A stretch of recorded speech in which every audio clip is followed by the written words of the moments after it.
Hello everyone. आज हमारे साथ जो शख्सियत बैठी हैं उनका हाल में ही बिहार सब इंस्पेक्टर का जो रिज़ल्ट आया है उसमें सब इंस्पेक्टर पोस्ट के लिए अंतिम रूप से चयनित हुई हैं। ये इनका फर्स्ट अटेम्प्ट था, तो आज हम जानेंगे इनकी प्रिपरेशन और जर्नी को कि कैसे इन्होंने फर्स्ट अटेम्प्ट में ही सफलता को अर्जित किया और इनकी क्या स्ट्रैटेजी रही। आपको आपकी सफलता के लिए बहुत बहुत शुभकामनाएं। और आप हमें अपने बारे में कुछ बताइए। आपका मैं फिर से बहुत बहुत धन्यवाद करना चाहूँगी। हाँ, मेरा नाम तान्या है। मैं बिहार के मुजफ्फरपुर ज़िले की रहने वाली हूँ। मेरा ग्रेजुएशन जो है MDTM कॉलेज मुजफ्फरपुर से ही कंप्लीट हुआ है। मैं एक मध्य वर्गीय व्यवसायी फैमिली से बिलोंग करती हूँ। बहुत खूब। आप ये बताएं कि फर्स्ट अटेम्प्ट में दरोगा बन जाने का एक्सपीरियंस कैसा रहा और क्या आप महसूस कर रही हैं? ऑब्वियसली बात है, बहुत अच्छा महसूस कर रही हूँ। मेरे अच्छा फ़ील करने का सबसे बड़ा रीज़न ये है कि मेरे मम्मी पापा बहुत अच्छा फ़ील कर रहे हैं। अगर आपके मम्मी पापा बहुत खुश होते हैं तो आप अपने आप खुश हो जाते हो, और मेरे साथ यही हुआ है कि मेरी फैमिली में मैं फ़र्स्ट चाइल्ड हूँ जिसका गवर्नमेंट जॉब में सिलेक्शन हुआ है। तो ये मेरे फैमिली के लिए अलग ही खुशी की बात है, तो बहुत अच्छा फ़ील हो रहा है। ये बात तो बिल्कुल सही कही। मदर फादर को प्राउड फील करा के सबसे अच्छी वाली फीलिंग आती है। आपकी तैयारी कैसे और कहाँ से हुई? मेरी तैयारी जो है वो एक ऐसे टाइम से स्टार्ट हुई कि मैं उस टाइम सोच रही थी कि कैसे अपने प्रिपरेशन को स्टार्ट करूं। लेकिन कहते हैं ना कि अगर आप किसी चीज़ को पूरे दिल से चाहते हो तो परिस्थितियां जो है वो अनुकूल होने लगती है, और मेरे साथ भी ऐसे ही हुआ। कंडीशन ऐसे बनते गए कि मैंने जो सोचा उस रास्ते में मैं धीरे धीरे आगे बढ़ती गई। तो जब मैंने प्रशासनिक सेवा में जाने के बारे में सोचा तो उसी टाइम हुआ कि बिहार SI का 2019 का फॉर्म आया और मैंने फ़िल किया। और उस टाइम से मेरी प्रिपरेशन जो है एक सही तरीके से स्टार्ट हुई, बट उतने जो कहते हैं ना एक लेवल पे जाए वो नहीं था। बट कुछ दिनों के बाद ऐसा हुआ कि जब प्रीलिम्स कंप्लीट हो गया, फिर मैंने ये रियलाइज़ किया कि प्रीलिम्स में इतने अच्छे क्वेश्चन थे तो मेंस में बहुत अच्छे ही क्वेश्चन, मतलब क्वेश्चन का लेवल कुछ अच्छा होने वाला है। तो मेरी प्रिपरेशन कुछ ज़्यादा टाइम से नहीं चल रही थी, तो मैंने सोचा कि मैं मेंस क्लियर नहीं कर पाऊँगी। उसी टाइम ये हुआ कि मुझे एक फ्रेंड ने कहा कि आप तान्या क्यों ना तुम अनअकैडमी ज्वाइन कर लो। तो मैंने कहा कि ऑनलाइन अगर मैं क्लास करूं, और ऑनलाइन एक्चुअली डाउटफुल होते हैं क्लासेस, क्योंकि बहुत सारे बच्चों को ट्रस्ट नहीं होता है। और मुझे भी, मेरे साथ भी सेम ऐसा ही हुआ कि ऑनलाइन पे भरोसा तो था नहीं, किसी को होता नहीं है, और मुझे भी सेम जैसे सारे स्टूडेंट को लगता है वैसे ही मेरे साथ भी होता है। तो वही जब हुआ तो मैंने डिसाइड किया कि क्यों ना, अगर ये कंडीशन बन चुकी है मेंस के प्रिपरेशन के लिए, क्योंकि उस टाइम पैंडेमिक का टाइम था और मैं कहीं बाहर जाके नहीं पढ़ सकती थी। आप उस टाइम ऐसा सिचुएशन था कि आप अपने डिस्ट्रिक्ट में रहते हुए भी बगल वाले इंस्टीट्यूट में जाके नहीं पढ़ सकते हो। तो उस टाइम मुझे एक लगा कि अगर मैं यहाँ से अपनी प्रिपरेशन स्टार्ट कर दूँ अनअकैडमी से, तो उस टाइम ये हुआ कि मैंने अपनी प्रिपरेशन जो है अनअकैडमी से स्टार्ट की, और मेरा जो लेवल गया उस प्रिपरेशन के दौरान बहुत ही अच्छा गया। और मुझे वहाँ से एक जो कॉन्सेप्ट क्लैरिटी होती है ना वो मिली, कि आपको होता है कि अगर कहीं से आपको समझ में आ रहा है और आप रिज़ल्ट ला रहे हो तो ये सबसे बड़ी बात होती है। और मेरा रिज़ल्ट आया, ये आप लोगों के सामने है। तो मैं अपने रिज़ल्ट का सारा श्रेय जो एक शैक्षणिक संस्थान में कहूँ तो वो मैं अनअकैडमी को देना चाहूँगी। किसी ने सही कहा है, where there is a will there is a way. किसने सबसे ज़्यादा सपोर्ट किया तैयारी के लिए?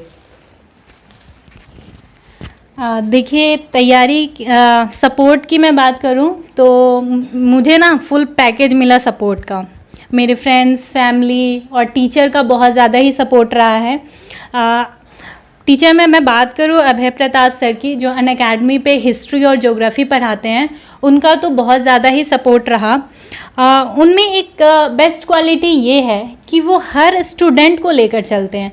मतलब कहते हैं ना कि अगर आप ऑनलाइन क्लास कर रहे हो तो आपको ऑफलाइन वाली फीलिंग कैसे आएगी, क्योंकि ऑफलाइन में क्या होता है, जब तक दूसरे बच्चों को समझ में नहीं आता है तब तक टीचर आगे नहीं बढ़ते। सेम अभय सर के साथ ऐसा ही था, वो ऑनलाइन क्लास करवाते थे, बट ऐसा होता था कि उनका कहना था जो बच्चे समझ लेते हैं तुरंत, जो बच्चे खुद से पढ़ लेते हैं, ग्रैब कर लेते हैं उस चीज़ को, तो उनको पढ़ाना ज़्यादा मुश्किल नहीं होता है। लेकिन अगर जो बच्चा नहीं समझ पा रहा है, कहीं पे अटक रहा है, तो उनको कौन पढ़ाएगा, वो कैसे समझेंगे। तो उनमें ये जो टीचर की जो बेस्ट क्वालिटी होती है कि हर बच्चों को लेकर चलना, तो ये थी उनकी। और वो हमेशा होता था कि अगर हम लोग किसी भी मतलब किसी भी पॉइंट पे अटक जाते थे, जब तक वो चीज़ वो क्लियर नहीं करते थे तब तक वो आगे नहीं बढ़ते थे। तो टीचर का सपोर्ट यहाँ से रहा अनअकैडमी पे, अभय प्रताप सर जी का, जो उन्होंने हिस्ट्री पढ़ाया, जो एक बहुत बड़ा पोर्शन होता है बिहार के एग्ज़ाम के लिए, या फिर आप बिहार का एग्ज़ाम ले लो या किसी भी पीसीएस का एग्ज़ाम ले लो, यहाँ तक कि आप यूपीएससी भी ले लो, तो आपको हिस्ट्री पे कमांड होना ही चाहिए।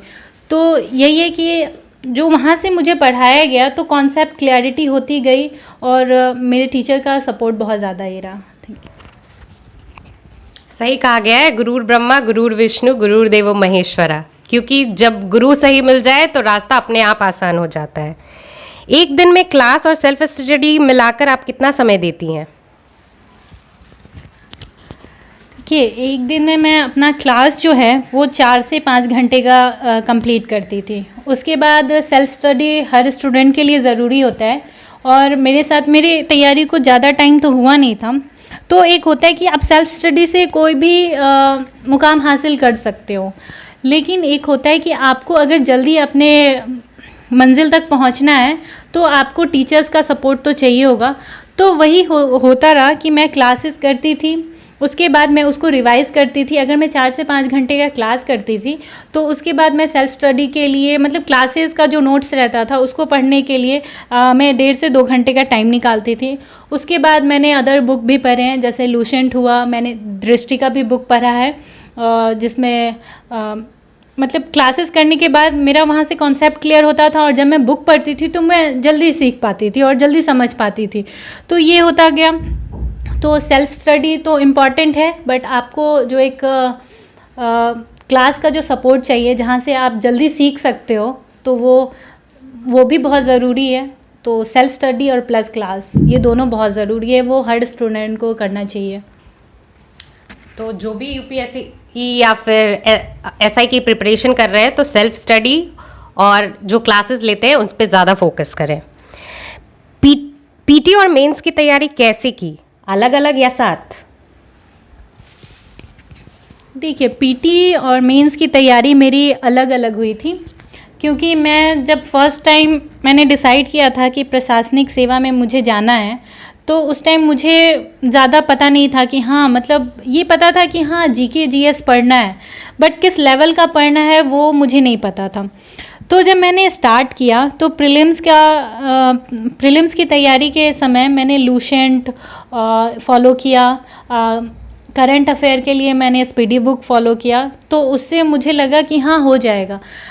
तो मेरा प्रीलिम्स निकल भी गया, लेकिन मेरा ये था ना कि वो वन लाइनर क्वेश्चंस पढ़ के ही आप बस प्रीलिम्स निकाल लेते हो, तो वो सही नहीं है।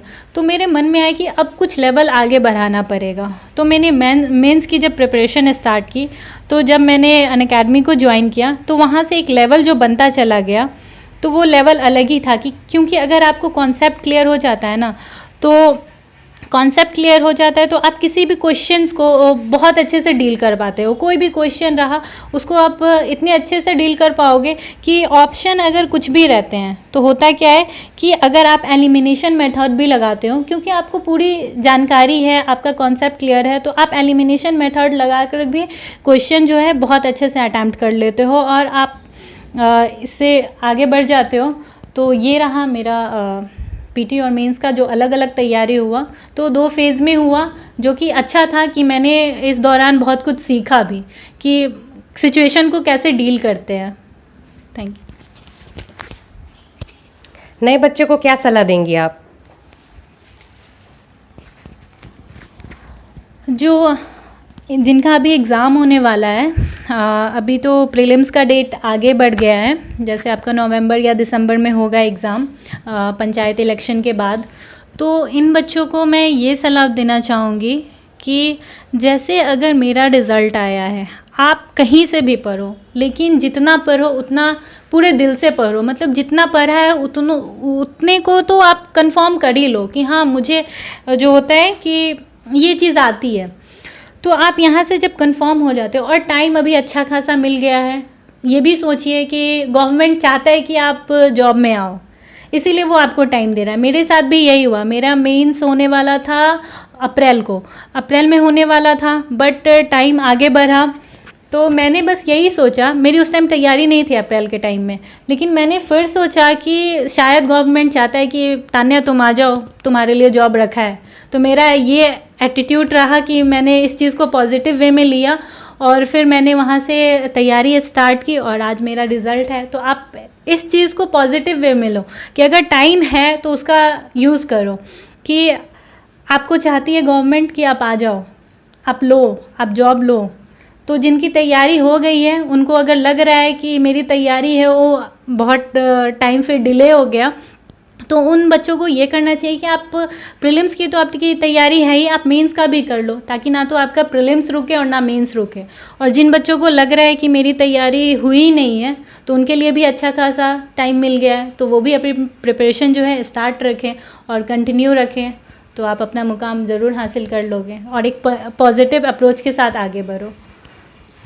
कहते हैं ना, आपदा को अवसर में चेंज करना, तो इसी को कहते हैं कि अगर ऐसा हुआ है तो आगे बढ़िए।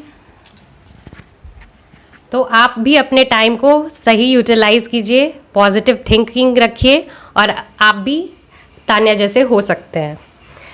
साइंस और करंट स्पेशल के लिए अलग से क्या आप बोलना चाहेंगी?